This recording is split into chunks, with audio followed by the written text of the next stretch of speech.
Welcome to the Freaky Film Club number 5.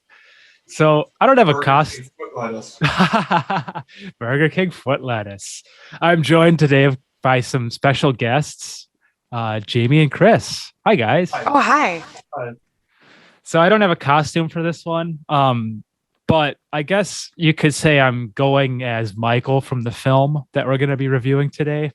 Okay. I've got kind of the poofy hair going on and like my you just 70s need a sweet plaid shirt. Yeah. But so yeah, today we're taking a look at Phantasm.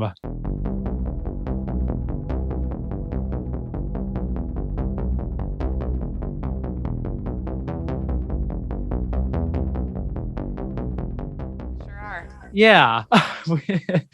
Do you guys remember the first time you saw that movie? This morning. Oh, really? Mm-hmm. What about you, Chris? A long time ago. Okay. Yeah. Much in my youth. Okay.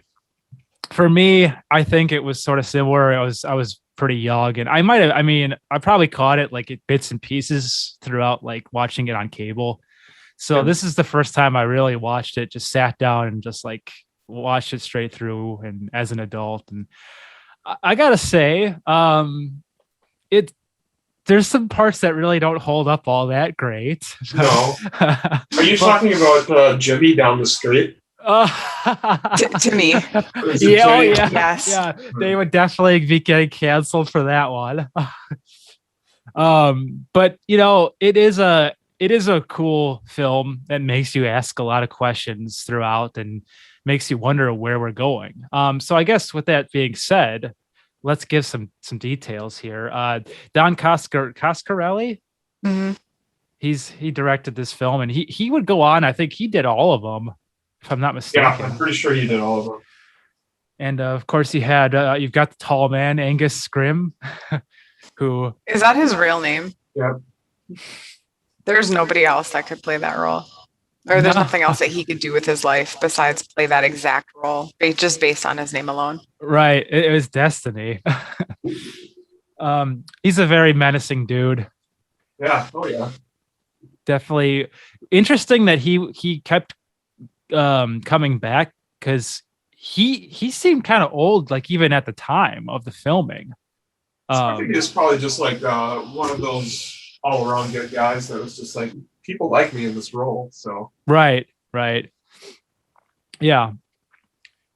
So let's, I guess, take it from the top, and you start out right away with the cemetery scene.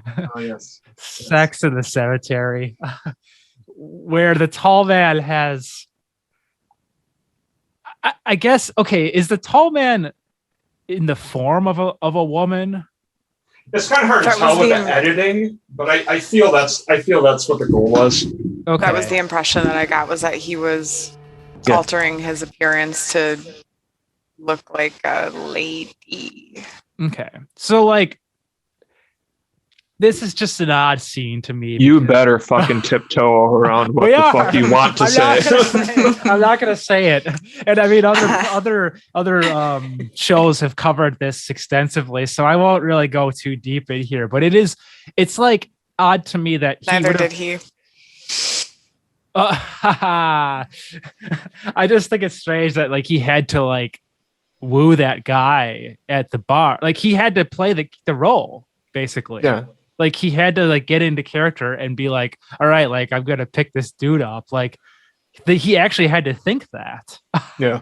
I also kind of want to know like what his motivation is, because he's providing slaves to the other dimension by taking corpses and compressing them. Right. So what does he get out of actually killing living people? He owns a fucking mortuary or some shit. He's got a supply of slaves coming in, like yeah. They didn't. Maybe really... the death rate wasn't high enough in their little community. They had to like artificially supplement. Sure. I mean, it is weird that they don't touch really on his motivation at all in the film. It just kind of leaves you wondering, like, yeah, why? Like, the room full of barrels and Yep. the portal to another dimension. And Yeah. all you know is they're just sending these Jawa looking guys down there to be slaves. Yep. Um, I feel that they do touch upon that later in the series, but I don't remember. Okay. Which makes you wonder if they had a roadmap going into it, like they knew they were going to make another, or if they just like came up with it later on once it did well. I feel I guess even judging by the ending of the movie, that he was just planning on it being a one-off. Maybe there was some success involved, and then he was just like, "Shit, I'm going to keep going." Mm-hmm. But I guess just judging by the ending alone, I don't think he had intentions of keeping the series going. Yeah, sure. So yeah, let's see here. What after the sex in the cemetery, we well, the guy dies, and it's their friend. It's their friend Tommy. And it cuts to the next day. It's the funeral. Well, hold on. Let's back up for a second. Okay. Because there's one thing I noticed about the sex scene that I just couldn't unnotice because I just noticed things. Okay. So, she's on Tommy in what we would say as a cowgirl position, correct? She's on top. Yeah.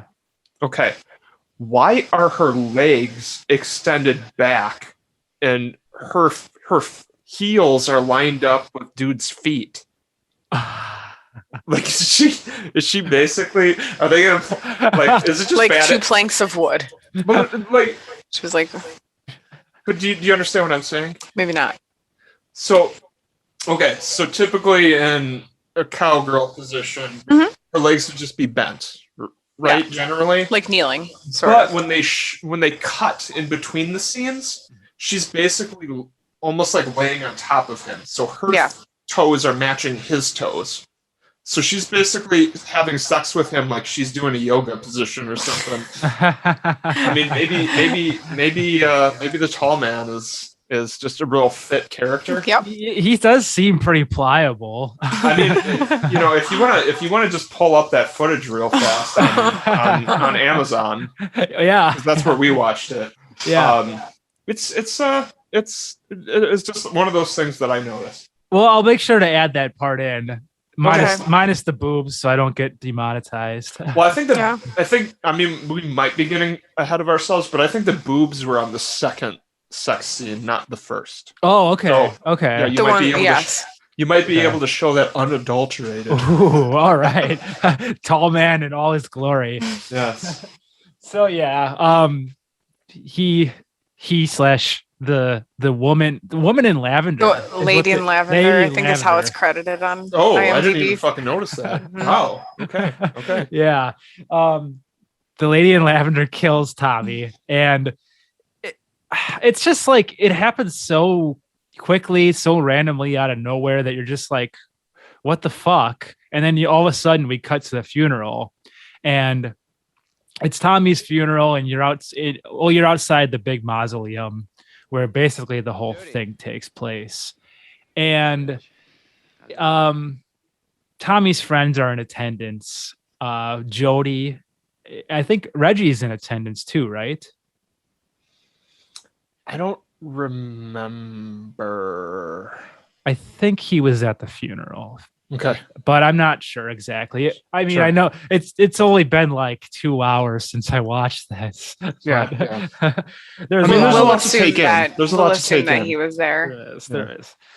Yeah, let's just assume. And Michael watches from the bushes. He observes the. Does a lot of that in this movie. He does. Little creep. He's not very stealthy either. I mean, he gives himself No. away pretty easily. But he witnesses the tall man take the coffin all by himself and just heave it into the back of the hearse, which is very puzzling to Michael, because as you'll learn later, Michael's brother says it had to have been about 500 pounds. Then Michael leaves and goes to talk to a girl and her grandmother. Like, Can you explain this to me? I'm guessing it was implied that this is an ongoing thing. Like he would always talk to this person. I'm sure you're going to lead into it. Yeah, I'll hold. You go ahead. Okay, well, yeah, I mean, basically, it seems, well, to me, like she's some sort of like psychic. She's got some powers or something, and Michael is going to get advice. And at a certain point, she makes this black box appear, in which she has Michael stick his hand into, and they're so proud of themselves for this effect. It seems yeah, they've got these. I mean, it's just like, yeah, Michael puts it. Anyways, go ahead. I mean, what else? What were you gonna say about this? It's like, dude, first, he's got a lot of fucking attachment issues to his brother. Yeah. And second of all, why are you going to basically what is a psychic with those problems? It's like, yeah, like I think you worded it the best, maybe unintentionally, that he's going for advice. You don't necessarily go to a psychic for advice. You go to a psychic for, I guess, what's going to happen to me. Yeah. Can you tell me what I can do in this situation? Right. Yeah. I mean, I think he should have been going maybe to like a mentor instead, or like a therapist even. Yeah. You get that psychic confused with your guidance counselor. Or yeah. I think they just really needed to put that whole scene into the movie. Like, why the hell is like he shoehorned? Why isn't he fucking talking to Reggie about that shit? Oh yeah. Oh my God. Yeah, that would have made so much more sense. Reggie's a busy man. He's got a lot of ice it's a hot summer. There's a lot of popsicles to pedal. Well, they could have been. I mean, he even referenced going on the truck with him and him being so good at crowd control. So, like, they could have shown that, and that could have been the moment that he's giving the advice. But, like bonding moment. Like, actually had like some kind of like cohesion about where Reggie fits into the whole dynamic. Yeah. It was really Reggie was random. Like they really didn't give him enough time at all. Yeah, for us to care about him. I think that in general, the director had a lot of things he wanted to do, but maybe he didn't quite understand how to get everything on film and get all the meaning behind. I'm sure there was tons of shit in his head that like all added up. Yeah. And everything, like he had a fucking master plan, but his execution, I think he forgot a lot of things. Yeah, I would say so. I wonder, is there maybe was there an extended cut of this maybe? If that showed maybe some more that we're missing. I think we watched the most we watched recent, the remastered version. Yeah. Okay. Yeah. Well, I guess remastered doesn't always equate to director's cut. I was just looking to see if there was anything else that he did early on, or if this was like one of his earlier big movies and maybe he was just like learning the craft, I guess. I don't think he did anything, or did he?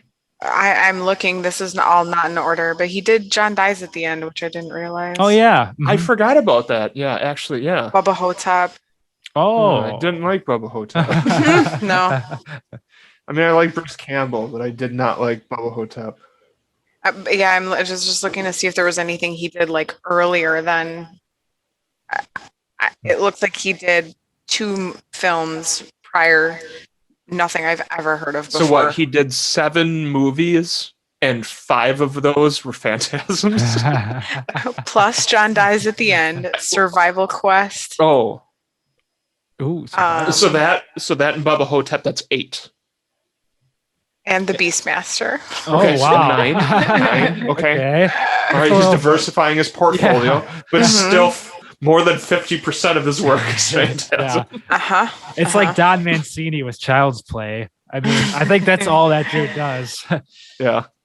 But yeah, I mean, it would be interesting to know if there was anything that he had envisioned that was like left off the table, or maybe You could tell.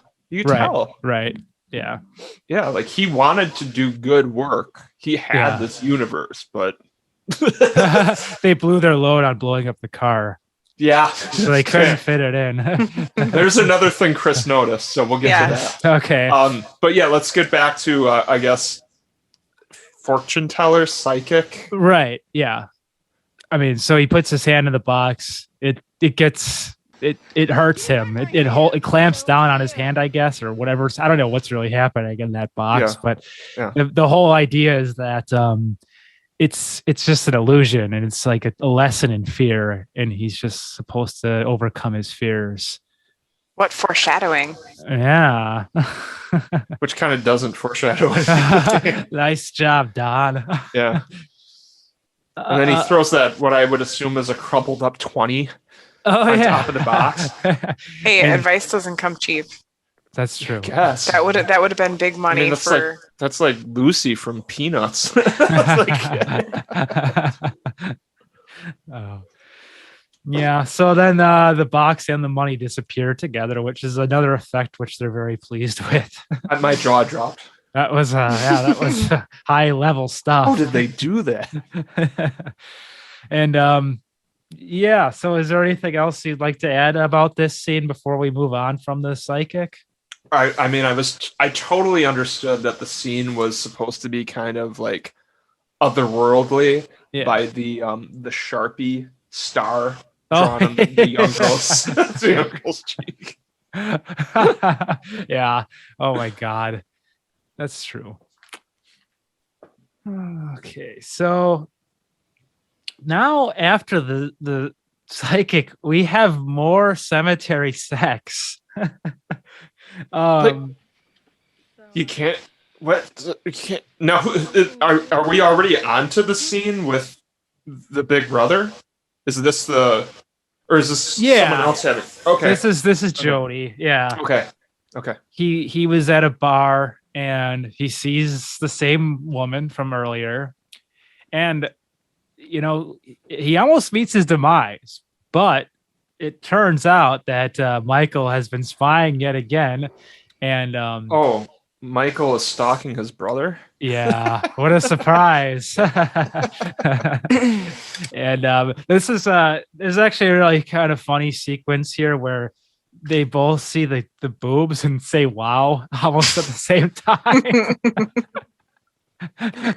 Like that kind of lightened things up a little bit. Yeah. And shortly after that, Michael sees something weird in the woods and lets out a really cheesy ass scream and starts running away.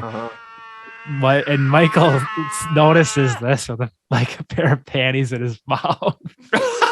Yeah. I think he's having a problem. Yeah. So Michael inadvertently saves A+ dialogue. Yeah. So yeah, he's saves his brother's life there inadvertently. And so Michael, I guess, is Michael seeing one of those little dwarf things, I guess? I think the implication based on the sounds was that he was hearing or sensing that behind him. Okay. Do we they don't really show anything, they just made the sound. I need to look. Do you feel that there's a proper name in the lore of the Phantasm universe that these compressed people are called? Oh yeah, I would be curious to know that. Do you think it is very painful to get compressed like that? I don't think it would be painful at all because at least he's doing it with dead bodies. So, oh, that's true. Yeah, this is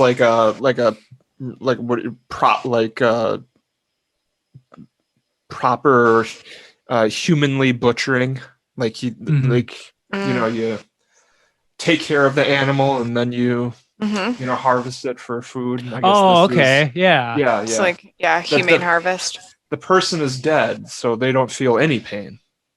So have you put any thought into how this works? Are we just removing a section of femur? Are we just walking on our knees and removing the lower leg?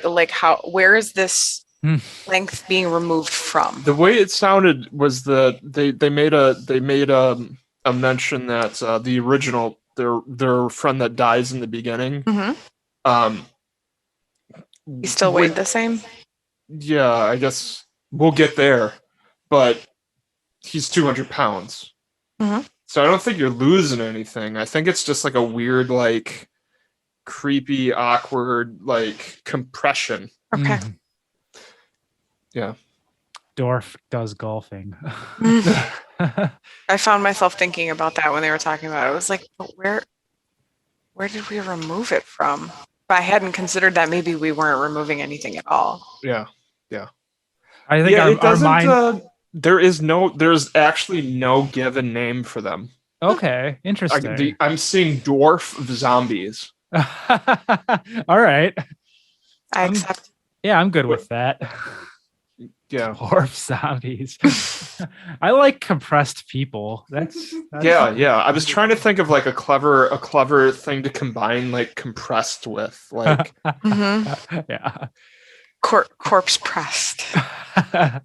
like Comperson. Yeah, there you go. Comperson. I don't Oh know no! Yeah, stop. Nope. Stop. Nope. Back I up, take back it back. No. I Franking take it back. backward. COM. No, stop. No, stop. You can't. Don't do that. Yeah, I was thinking like comparison. Wait, I just said the same fucking thing.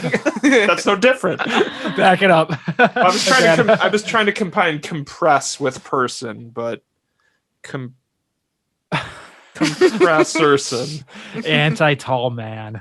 There you go. Short men. Ooh, I didn't even think about that. It's like an antithesis. Yeah. Tall man is tall. He's like this. We can actually. Do you think that's a power play? I think we should do like a thesis on this. Okay. Like the tall man represents the 1% in society, and his height is a correlation to his wealth and stature. Right. And everyone else is a comperson. The people represent the working class. Oh man. Slaving away. All right. Well, so moving on. Let's get back to the story here. And the next, it's actually the same night. Michael has a dream or a nightmare about the tall man after his encounter with the comperson in the woods. And we cut back to the bar where this is so weird, but they're playing like a funk version of the main score. Oh, I didn't even, Did you guys hear notice that? that. Okay. Yeah, I missed that. Nice catch. Thanks. And Michael's brother is in there talking to the bartender, and he's just like, I don't know what happened. She just ditched me. And after that, we cut to the garage where Michael is working on a car. The events in this movie are kind of strange because I don't know if we're just cutting in between like the same night or like different days because maybe it doesn't matter. I guess it really doesn't, especially, I mean, once you find out. I guess the way that I read the scene is he was at the bar. Probably the next day. I can't remember their names. So Jody. Huh? Jody was the big brother. Okay, so Jody's working, or Jody's, asking the bartender who we've never introduced to. He was on screen for all of like 5 seconds. Yeah. And then I feel like while he's at the bar, obviously he's not going to get any that night. So he comes home, and what the hell is the kid's name? Michael. Michael's working on the car. Mm-hmm. Because that's what 10-year-olds do in this universe. Yeah. Yeah, exactly. But like prior to the scene where Jody was in the bar, he had the nightmare. So was Michael just taking a nap and then he woke up to go work on the car, or was that like a different night altogether? I think you're being a problem here by bringing common sense into things. All right, I'll stop. I mean, what is with your temporal bullshit? You've never needed an after-school nap before. Come on, man. That's true. I mean, this. Yeah. If I've learned anything, I'll give it to him. I mean, if I've learned anything from the freaky film clubs that I've done in the past, it's to not try to make too much sense out of these films. Mm-hmm. So, I think, but it adds fun if you try to bring sense into them. True. And it's Timeline fluidity. Fun and discussion. Yeah. It definitely helps with the content. Right. Yeah. So Michael hears noises while he's working on the car, and it's again the little I almost said the CPs. No, it's just getting worse. No good. It's just worse. The creatures. Call them preeple. People. Pressed people. Awesome. The people are outside in the garage. Michael's freaking out, and the car drops down. I'm really upset by this scene. I'm really upset by this scene. You explain what happens. Well, Michael is working on the car underneath, right? Yeah.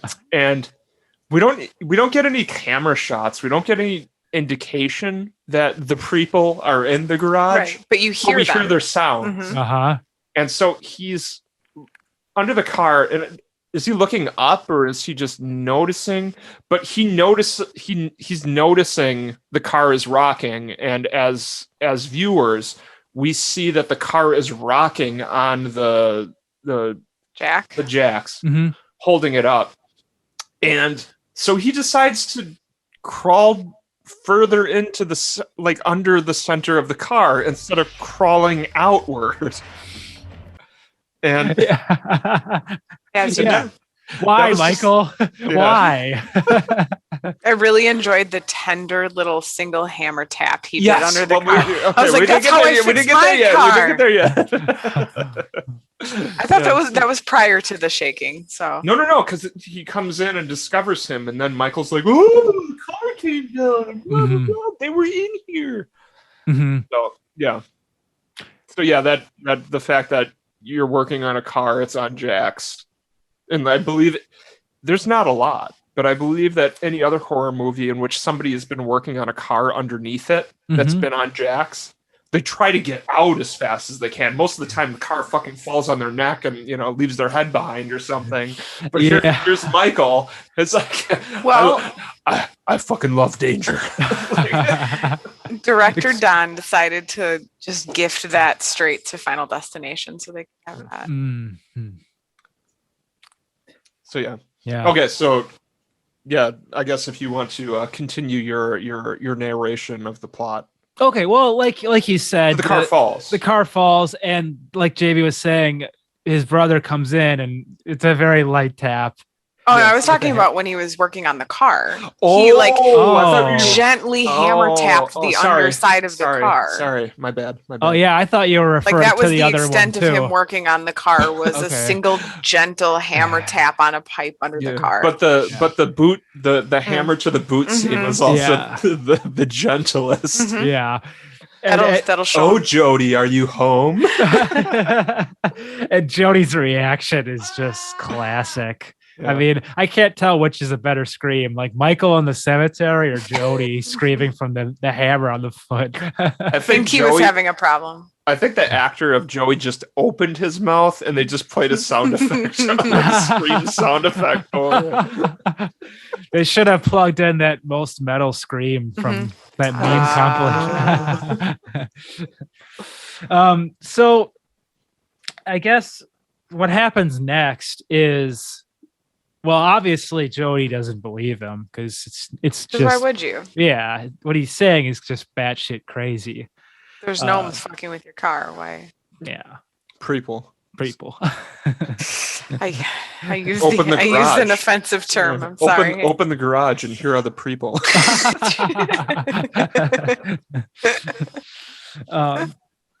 So Michael decides he needs to go investigate the mausoleum, and so he packs his bag. He's just taking matters into his own hands. Yeah, he's gonna just prove it on his own, and he packs up a little bit, grabs a knife, I think. I also noticed he's got a really cool poster of the moon in his room. It's like a that's not a poster. That's like a fucking mural, sir. Yeah. Very, very cool. And say it's out of this world. You could say that. Oh my goodness. So then he goes to the mausoleum and kicks one of the windows out to get access to the basement. And I actually liked this scene quite a bit. I thought it was pretty cool. Really did a good job of building tension here. And it's actually the first appearance of the pinball.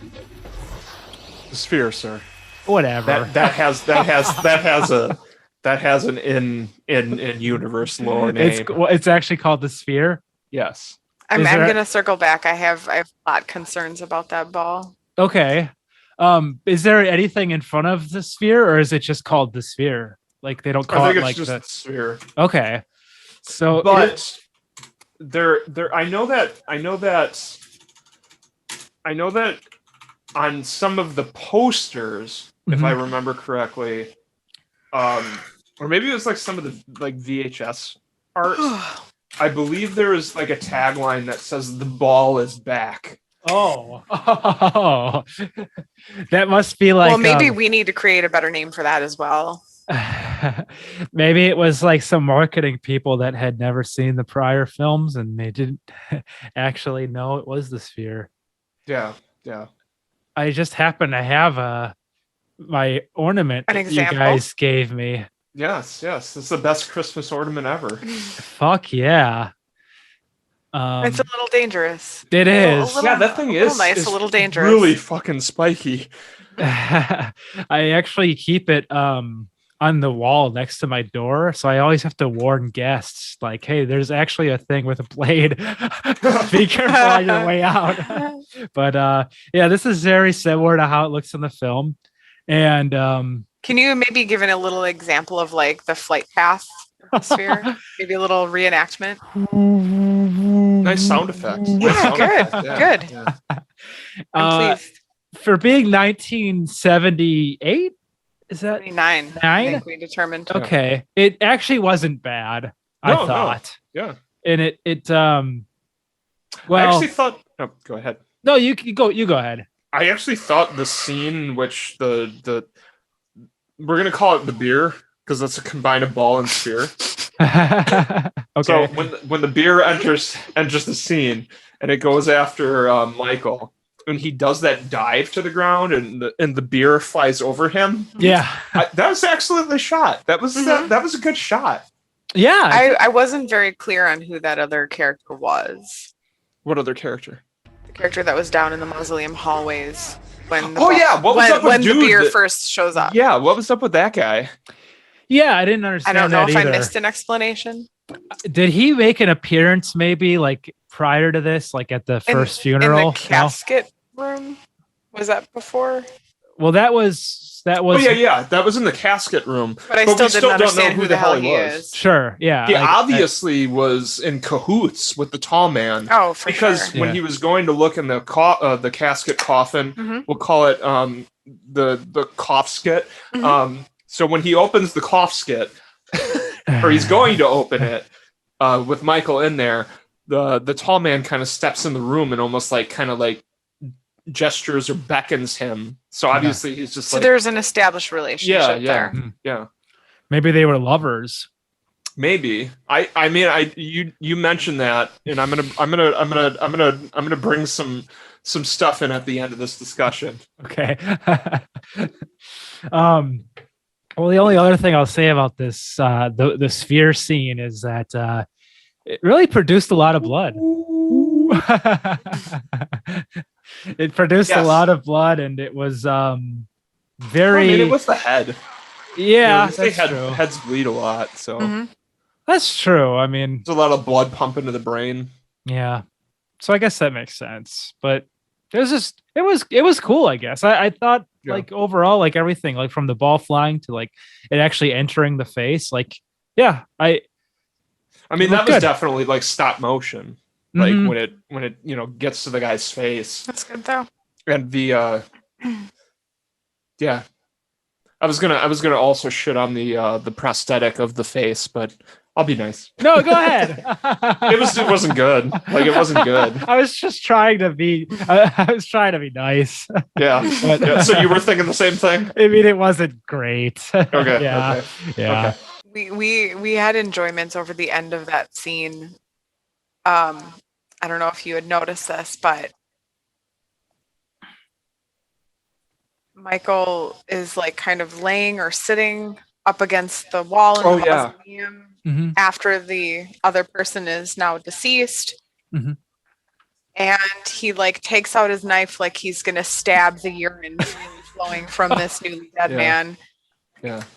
When George Bird is killed and his corpse is laying on the ground and he urinates himself, is that really a necessary thing? Like, yeah, that was strange. but yeah, it totally looks like Yep, he was like ready to stab. Yeah, it totally looks stab like the people. Michael's a little piss killer. Like, You just never know what could be a potential threat, I guess, in that universe. Yeah, that was weird. Yeah. So after dodging that bullet, unless you have any more else to say about this scene, I mean, yeah, okay. I mean, we covered it already with George Burt. Yep. So that's what I named him. Just out of whim. Okay. I mean, he didn't. Does he have a name? probably not. Okay, George No Burt. idea. Nothing Okay. that. No. I like it. So yeah, after that, was it after that he tried to get into the, like, he noticed the door, or was that before? I think it was Yeah, how did he after get they out? noticed. How did he escape after that? Did he go back through the basement? Oh yeah, he did. Yeah, because he ran back through the curtain and through the coffin. Yeah, room. okay. Oh yeah, because the tall man was chasing him. Yeah, they like power walked. Yes. Yes. Yeah, and the tall man got his hand caught in the door. Oh, Yes, yep. the basement door. Yeah, Mhm. and Michael cut off some of his fingers with the knife that he brought. Yeah.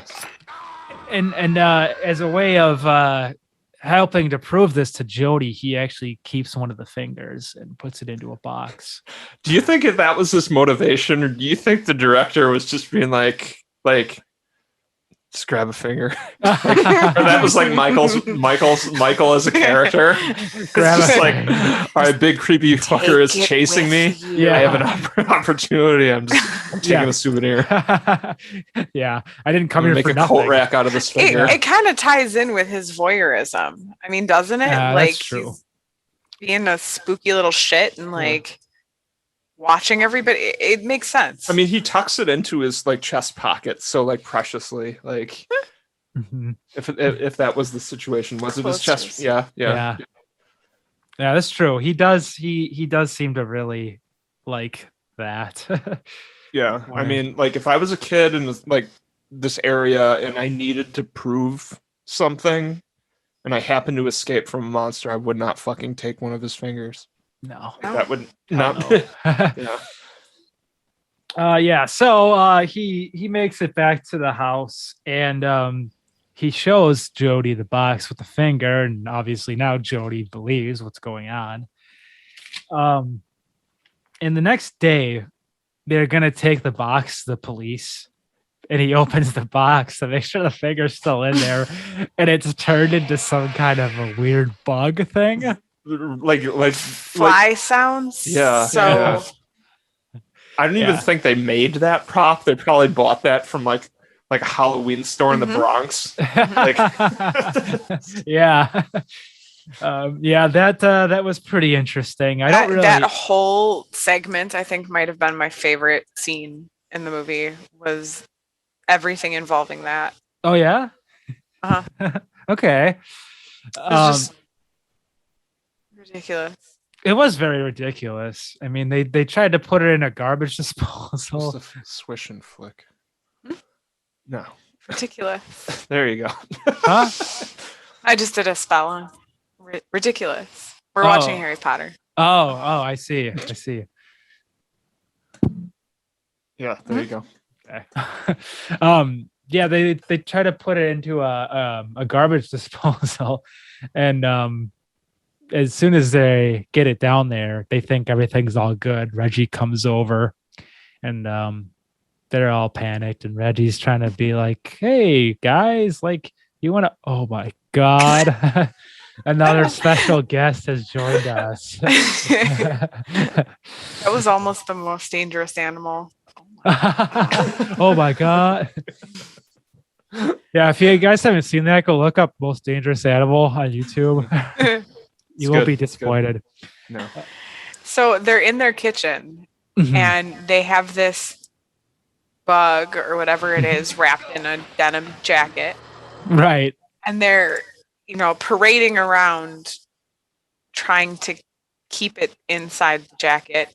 So they shove it down in the garbage disposal and then knife it also. And Jody is really intently focused on the hole in the jacket. Yeah. They must have one of those horror movie garbage disposals, because I'm almost certain that if a garbage disposal thought of a piece of a denim, it would just instantly break. Like, yeah. The garbage disposals are shitty. They're made shitty. Like, you're gonna shove a goddamn finger insect wrapped in some denim in your goddamn garbage disposal. Like, I'd like to know the brand on that one. Yes, for sure. Denim tough.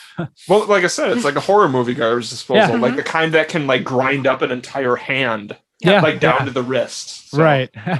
Yeah. So after Reggie comes over, it actually comes back out and tries to attack them again. Sure does. Yeah. Resilient little bastard. It sure is, yeah. And they finally do away with it by putting it back down there and finally killing it. It worked well the first time. Yeah. Why not try it one more time? And at this point, wait, what does happen after this? So now they realize they're stuck without any evidence and they're going to have to deal with this themselves because now they have nothing to take to the police department. Right. And so they get chased again. And it ends up being Is this the part where they take Michael to the antique store, or is that a little bit later? I feel like that's a little later. So when they leave the house or whatever, like what doesn't Jody go to the mausoleum to check it out? Oh yeah, that's right. So he takes the pistol to the mausoleum. That's it. Yeah. It's a short stay.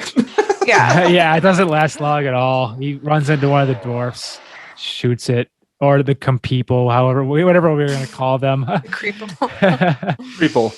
And shoots it, makes his way back out, and Michael's waiting there for him in the car to pick him up. And they get chased by what they think is a driverless car. And Michael starts... Jody starts shooting. And it turns out that the person driving was Tommy turned into a dwarf. Tommy from the beginning, the guy who got killed at the beginning. And so that's like very, now we are like, what the hell's going on here? So that was their first finding out that it was recently deceased people. Yeah. I don't think it really matters. Do you? I guess because what they were insinuating about their parents. I think that was the point. Okay. Yeah. What's that? Handbook for the recently deceased. Yes. What's that? What do you mean about their parents? Oh, because I'm jumping ahead, I guess. So.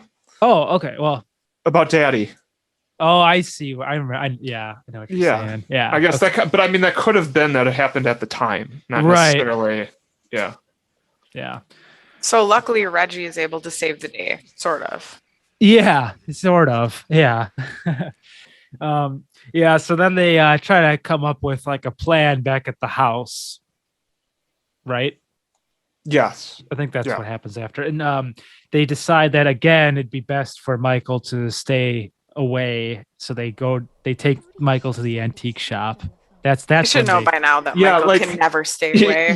Like it's just like you guys clearly, like, we pick on stuff and film, but Like these characters should know. Like, Yeah. I mean, it's like Michael's.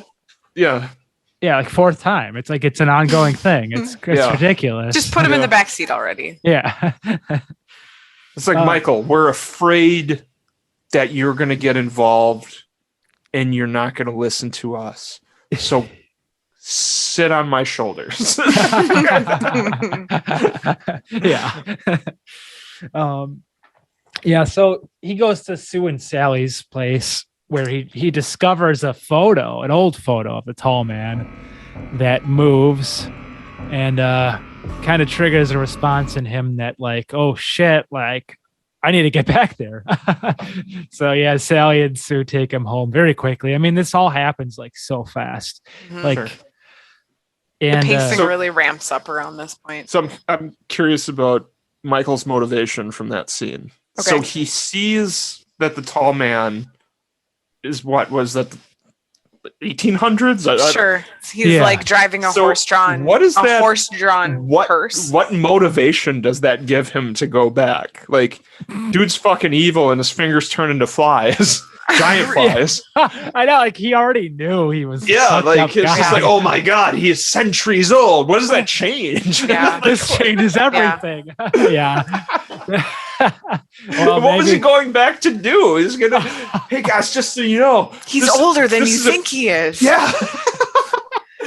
Shit. This is a being from another dimension. We know his I don't think they found that out yet, but still, his fingers turn into giant flies. Yeah. I mean, that's all I would need to know. Like, Yeah, that's a really good point. I mean, it's like there is no reason for him to be like, aha. Like, I mean, I don't think there's any arguing that he didn't realize at that point that he was like a supernatural being. right. I Yeah. think we had plenty of clues. But yeah, that is kind of funny. It's like now that we know this, we can go back and finally defeat him. Your one weakness. You're from the 1800s. So yeah, he does get them to take him back, but on the way, something They come up- devious They happens. come upon a wreck. They do. More compressed people attack. And it's assumed that Sue and Sally meet their demise. Reggie as well, because he also comes to try to save them, I think. no, It's when the they wreck, got to the when wreck they- that they come upon in the road Oh. is the ice cream truck. That's right. I'm sorry. Yeah. It's all just kind of blending together. Yes, they come upon that wreck. I apologize. They do better. they see Reggie's truck overturn, and yeah, the evil dwarfs get them. Not to And- imply that all dwarves are evil. no, but these You know- ones. You know what the scene reminds me of? There's a lot of glass breaking in this movie. Yeah. They got Yeah. a discount on the Like, sugar there's glass. a lot of glass Yeah. breaking Yeah. in this movie. I think the director has something against glass. Maybe he got cut as a child. Yeah, he had an ulterior motive. So Reggie's gone. They imply that Michael looks in the ice cream truck and Reggie's not there. Mhm. The girls and Michael get attacked. And Michael is ejected from the vehicle. Right. In a very like Looney Tunes style way. Yeah. It's like there was an ejection back seat. They should have added like a boing.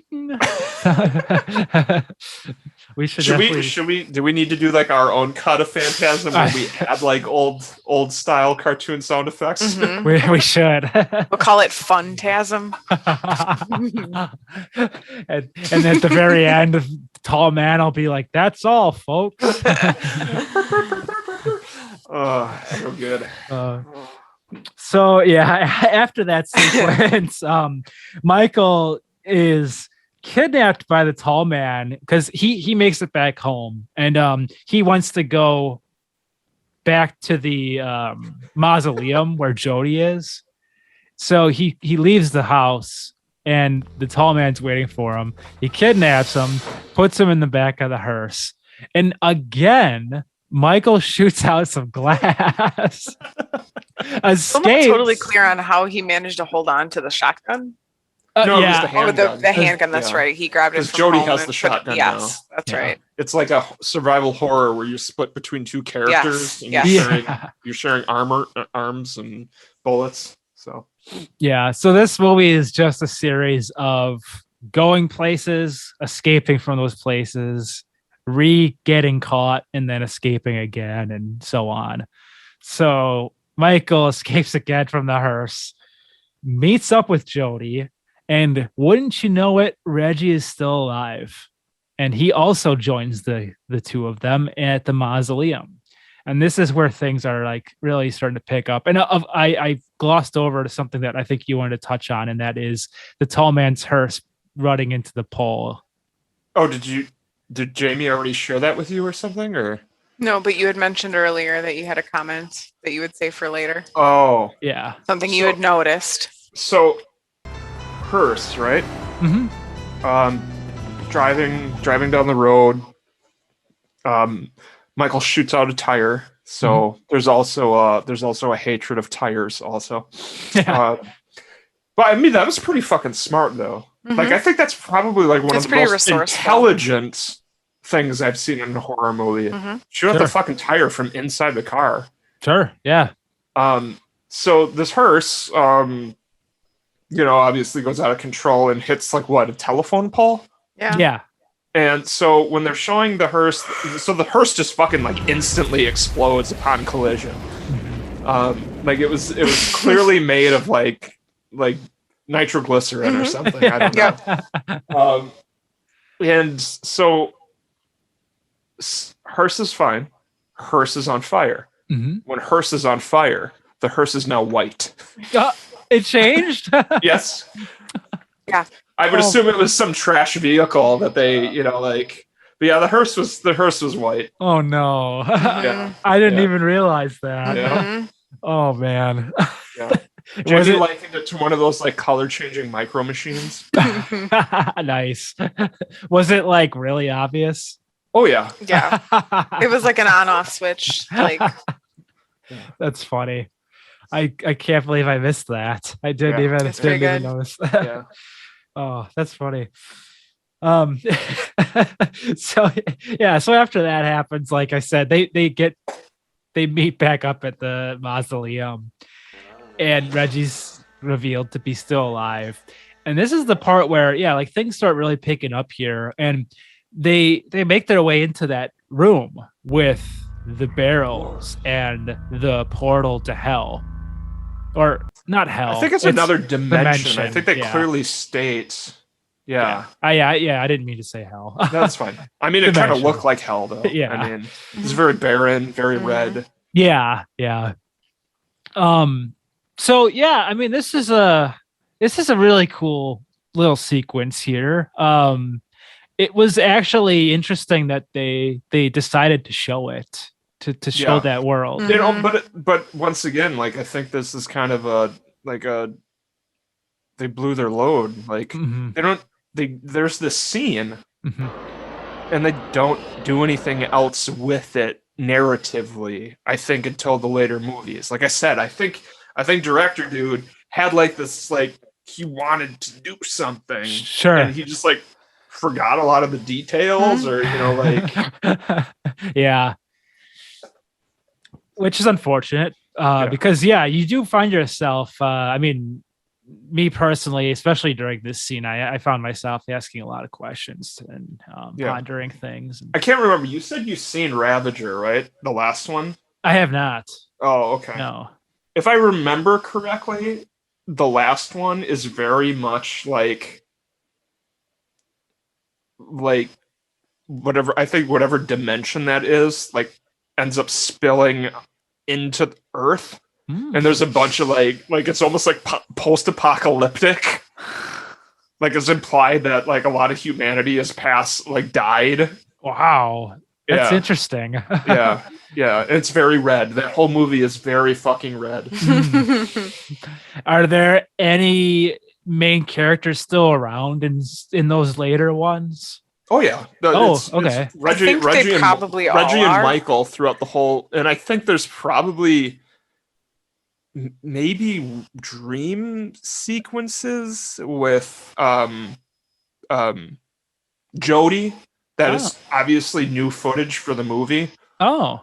And I might be wrong, but I think like at the end of Ravager, like somehow Jody comes back or some shit. Like, oh man, interesting. yeah. Like, I mean, if you got some time and you want to dive into like, I guess mildly entertained, but just weird universe. There you go. Okay. Well, maybe I'll throw the second one on tonight while I'm trying to get to sleep.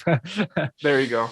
But I mean the scenes with the balls, they get better. They get better. Cool. Yeah. That's good to know. And it was weird. Like I can't remember. Like, see, the problem is he needed to, like, as viewers, we needed to have like rules for the universe. Mm-hmm. Like, what's the deal with the dimension? What's the deal with the tall man?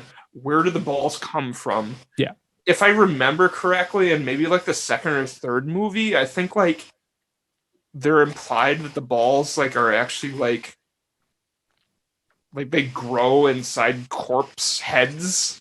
I think there's a scene where the balls actually like push out from inside like a skull or something. Like, it's been a while. That's fucking metal. Yeah, I would definitely agree with you. Like it definitely leaves too much for us as the audience to just fill in on our own. And like, I don't want to write your damn movie for you. Yeah. But at the same time, I think maybe that's what gave him the fodder to keep it going. Sure. Yeah. Like he's just like, oh, I have all these things that I didn't talk. And I'm sure he had people coming up to him and be like, hey, what was the meaning behind this? Yeah. Why didn't you talk more about this? Probably got a little fucking notebook. Like, yeah. Yes. I'm actually really interested to go see or check out some of those sequels now. Much like the Hellraiser universe. They're worth watching at least once. Sure. Okay. So getting back to kind of this last the room. Thing here. It really shit starts going crazy. The power gets cut, and when everything kind of comes back, Jody and Michael are missing, and it's just Reggie in the room, and he activates the portal. Like, well, they do a flashback because when there was that scene towards the beginning of the movie where Jody is outside playing his electric guitar. Yeah.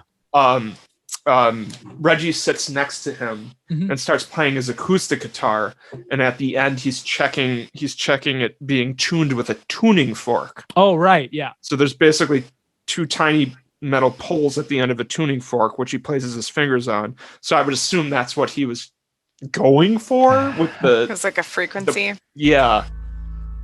But what was his goal? Probably to close it. I think he was just like, it was probably almost like a morbid curiosity. Okay. Sure. Because I think the tone that we hear in that room, I think that's supposed to be an audible tone for the characters too. Okay. Sure. Okay. And like the resonance of that. Was there a dumb flashback scene where it shows the same footage with him touching his fingertips to the tuning fork? I don't remember. Yeah, I think there was. I think there was. Yeah, I think you're right. Yeah. So shit is going crazy at this point. The barrels are getting pulled into the portal. It tries sucking Reggie in, but he is. Thankfully, Reggie is not as light as the other barrels, because he's fine to just crawl across that smooth surface. Yeah, no problem. Yeah. Yeah. So it's kind of weird. The mausoleum just disappears after. That's what was implied to you, right? Yeah. Some kind of Like black you hole, two? like implosion. Yeah. But I mean, don't they end up back at that mausoleum at the end of the movie?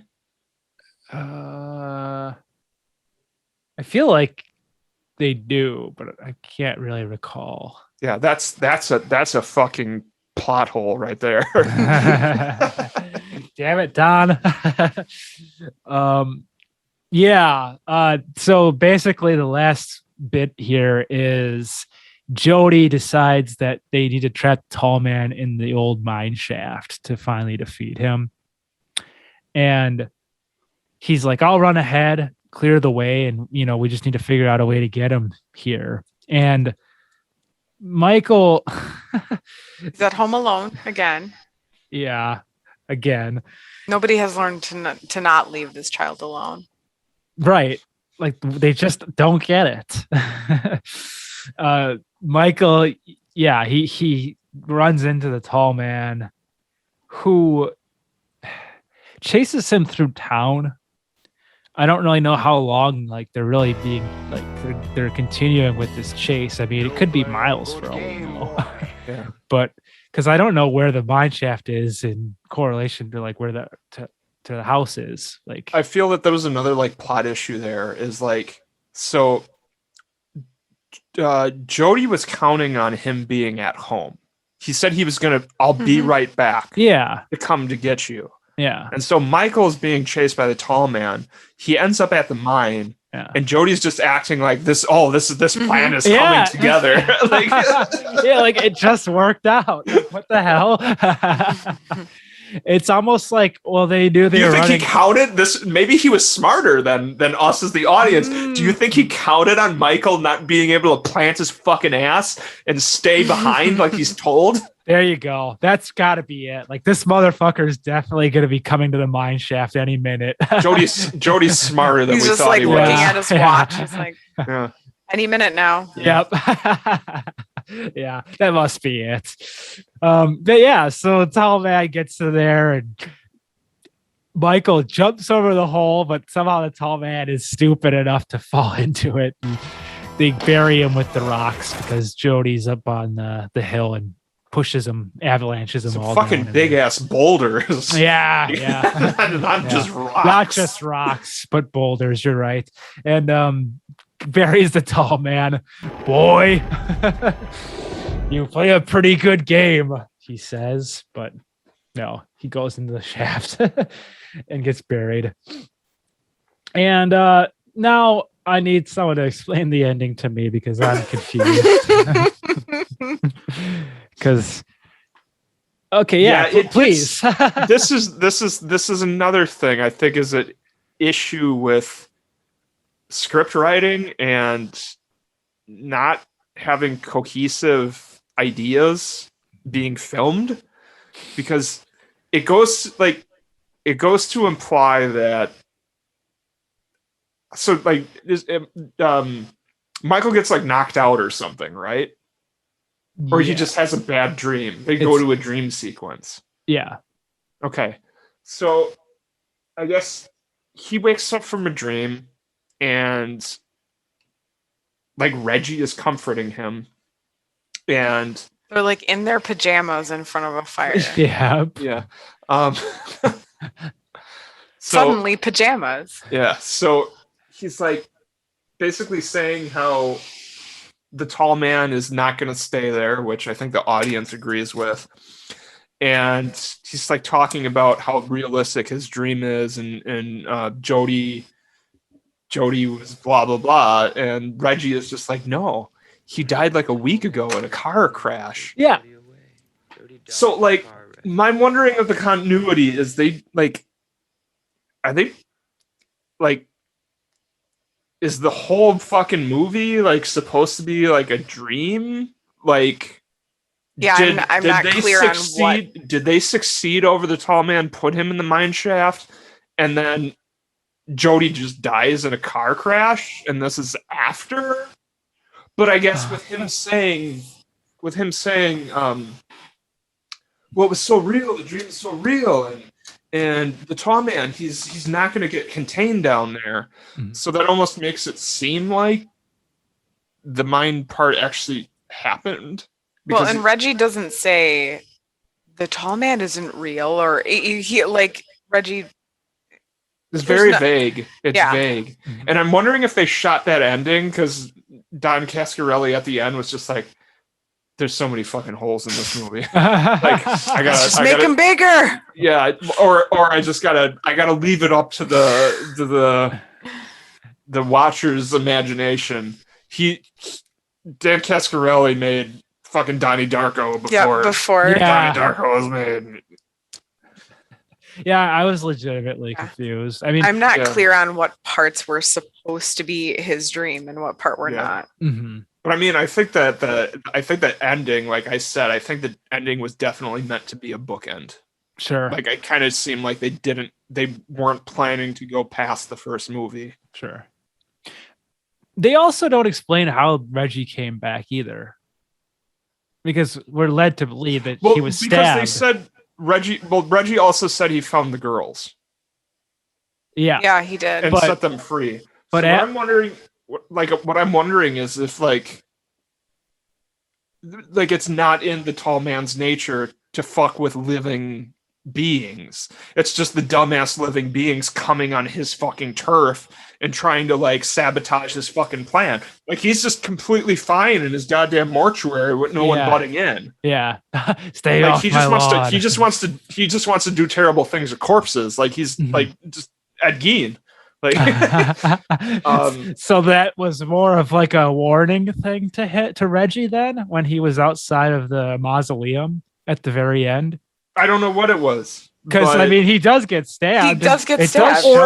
But like, I guess I'm wondering because then Jody's like, "No, come on, he's dead." But he gets fucking stabbed in the stomach. If he wanted to go for the kill, he would have went to the fucking heart. It was kind of gentle too. It was like the hammer tap. It was like a really tender. Like I said, I don't think the tall man, at least in the universe of the first movie, like he was probably like a dumb Bond villain and keeping these people locked up somewhere. So when he decides and he has the motivation to kill them, he'll kill them. Sure. Why did it need to be the lady in lavender at the end with Reggie? There was no reason for him to appear as the lady at the end. There was no point to that. And I think she also appeared in the forest. Yep.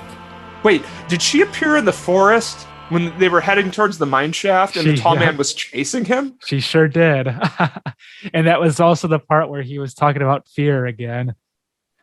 Yeah. So maybe just like there's multiple non-Jawas, we're just gonna like fuck with the continuity of the show and just use different terms all the fucking time for talking about the same thing. Yeah. Maybe there's tall men. I like that. I'm good with that. Tall men. And they're like Pokemon when there's a bunch of them in the same room. They're all like scrim. Nice. A wild tall man appeared. Yeah. In the tall grass. But to him, it's just regular. The shiny version of Tall Man is the Velvet Lady. Nice. It's like a 1,444. You have to push the hearse out of the way in order to get the shiny. Yeah. All right. Well, so no, you're good. I was just gonna say that's Phantasm. That's a wrap. Yeah. Like I said, I think like the rest of the movies, they definitely tried to like clean things up, tie up loose ends. But Ravager is basically like they took the fucking movie to space, but they brought space to the Earth. Well, I'm interested in definitely checking those out once I get some opportunities to do so. Yeah. What would you guys say is your hell yeah moment of the film? I don't know if I had a hell yeah moment, but like I said, I think that picture with like Michael diving to the ground with the ball going over him, that was a good scene. That was good cinematography. I was gonna say the escape from the hearse. Okay, cool. I guess mine would be similar to yours, Chris. The first appearance of the sphere. Okay, the origin story. Yeah. Yeah. Just because, I mean, I think that's probably got to be one of the most iconic things to come out of this film. Yeah, I mean, and it's interesting too because I don't really remember much diversification. So, like, I mean, it's kind of weird for a horror movie to, I guess, in a way, to have like three villains. But if I remember correctly, that's some kind of consistency throughout the series. So it's just it's the non-Jawas, the tall man, and the sphere, or the balls, or whatever. But I feel they got to some territory by like the fourth one, or Ravager. I think in Ravager there was I think there was some really terribly CG animated giant balls. Oh no! Around. I don't understand what the point of the ball was. So like the creeple. Well, hold on. Let me spell it out. Sorry. For you. Well, I'm you sorry. go ahead and finish, and I have an easy answer.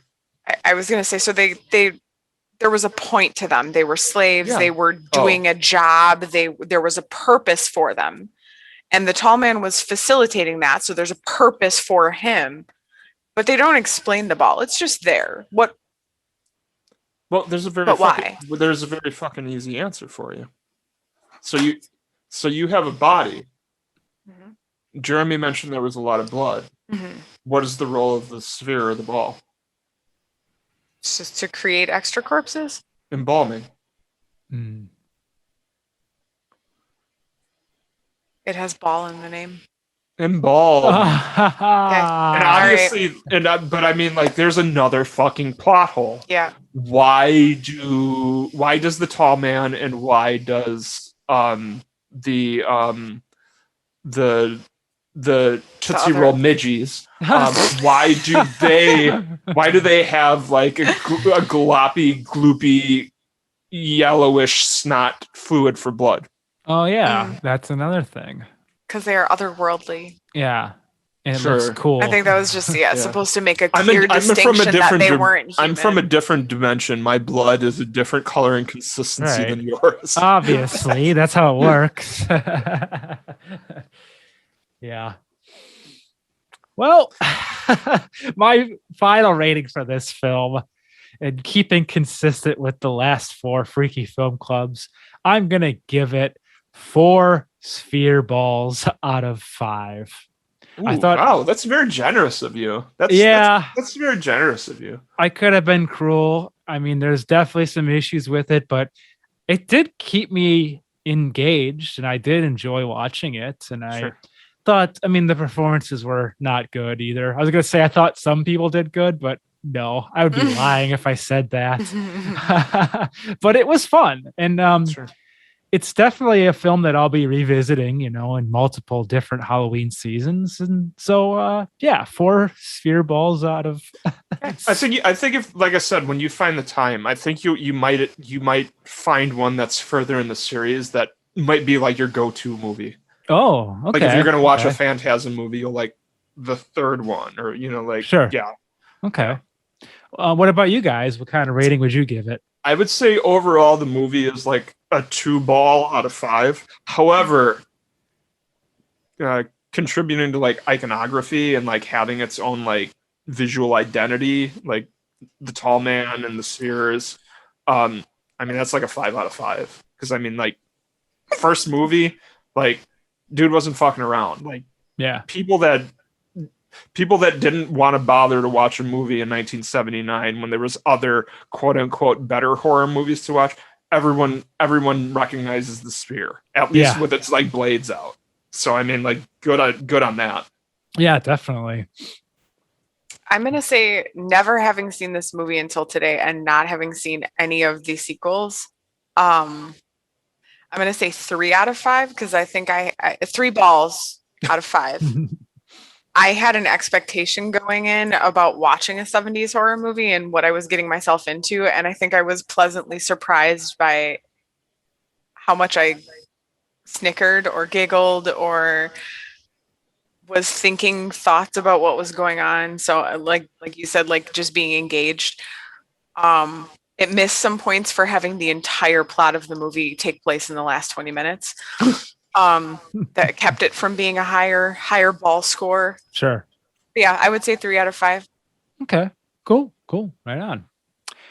Well, Phantasm, folks. That's it. That's the movie, and that's gonna be the end for us. You know what? I've had a ball talking about this with you.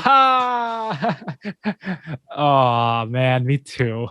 I got no puns, so me too. I mean, the plot of this movie is a tall man tale. That was yeah. It compressed me Yeah. to think about it.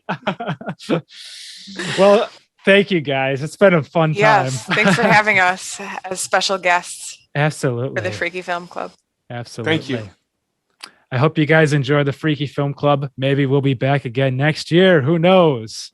All right, next year we're going to watch all of the Puppet Master films. Well, I think if we're gonna, we might as well just finish off the Phantasm Okay. films. That's true. One each year. Yeah. All right. Well, guys. I'm just putting this out there. I'm also down with Freaky Film Club being an all year thing. Okay. That's true. It doesn't have to just be. We in could watch October. Silent Night, Deadly Night during the holidays. That's true. I haven't seen that, Krampus. so Krampus is. I like Krampus. I love is good. Krampus. Krampus is fucking Yeah. good. Yeah. All right. Well, you heard it here All right. first, folks. There's a world of possibilities ahead, and we might be back sooner than you think. Ooh.